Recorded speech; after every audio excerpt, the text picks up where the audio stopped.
প্রতিবেশী জেলা মুন্সিগঞ্জ। ইতিহাস ঐতিহ্যে দেশের নামকরা এই জেলা প্রাণ প্রকৃতিতে ভরা। নদীবেষ্টিত মুন্সিগঞ্জ সুজলা সুফলা, শস্য শ্যামলা। নদী কিংবা স্থলপথে রাজধানীর সঙ্গে দক্ষিণাঞ্চলের যোগাযোগেও ব্যবহার করতে হয় ৯৫৪ বর্গ কিলোমিটারের মুন্সিগঞ্জ জেলাকে। বাণিজ্যিকভাবেও গুরুত্বপূর্ণ এই জেলা, যেখানে এগিয়ে মুন্সিগঞ্জ সদর ও গজারিয়া উপজেলা নিয়ে গঠিত মুন্সিগঞ্জ ৩ সংসদীয় আসন। বর্তমানে এই এলাকায় বইছে নির্বাচনী হাওয়া।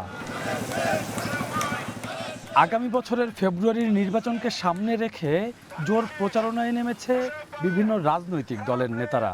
মনোনয়ন প্রত্যাশীরা যাচ্ছেন মানুষের দ্বারে দ্বারে।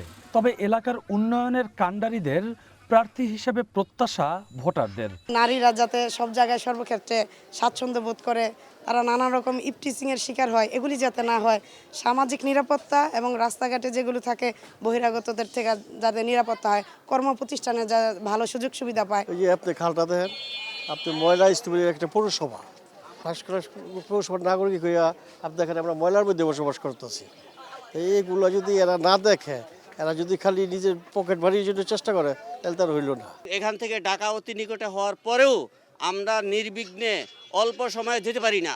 ঢাকা থেকে মুন্সিগঞ্জের দূরত্ব মাত্র ২৭ কিলোমিটার, কিন্তু আমাদের যেতে হয় কমপক্ষে ৩-৪ ঘন্টা লাগে ঢাকা পৌঁছতে। আমরা এটা নিরসন চাই। জনগণের এসব চাওয়া পূরণে ভোটের মাঠে নেমেছেন ব্যবসায়ী ও পরিচ্ছন্ন ভাবমূর্তির প্রার্থী মোশাররফ হোসেন। বাংলাদেশ জাতীয়তাবাদী দল বিএনপির মনোনয়ন প্রত্যাশী এই নেতা জানান, তৃণমূলের অনুপ্রেরণায় তাদের জন্য কাজ করতে চান। আমি তো গত সরকারের আমলে অনেক নির্যাতিত হয়েছি। ডিজিএফআই আমাকে নিয়ে গেছে আয়নাঘরে, সেখানে আমার 2 দিন প্রচুর টর্চার করছে। আমার এক পর্যায়ে আমি মৃত্যুর সাথে পাঞ্জা লড়ছি। পরবর্তীতে অর্থের বিনিময়ে আমি বের হয়ে আসছি এবং আমি 2 মাস হাসপাতালে ছিলাম। মুন্সিগঞ্জ সদরের বিভিন্ন এলাকায় জনসংযোগ করে তাদের সমস্যার কথা শুনছেন মোশাররফ হোসেন। বলছেন, মনোনয়ন পেয়ে সংসদ সদস্য হতে পারলে সন্ত্রাস, মাদক ও চাঁদাবাজির বিরুদ্ধে থাকবেন জিরো টলারেন্সে। আশ্বাস দিলেন বিপুল কর্মসংস্থানের। আমি নিজে এলাকায় ইন্ডাস্ট্রিজ করব, আমার বন্ধু বান্ধবদেরকে বলবো ইন্ডাস্ট্রিজ করার জন্যে।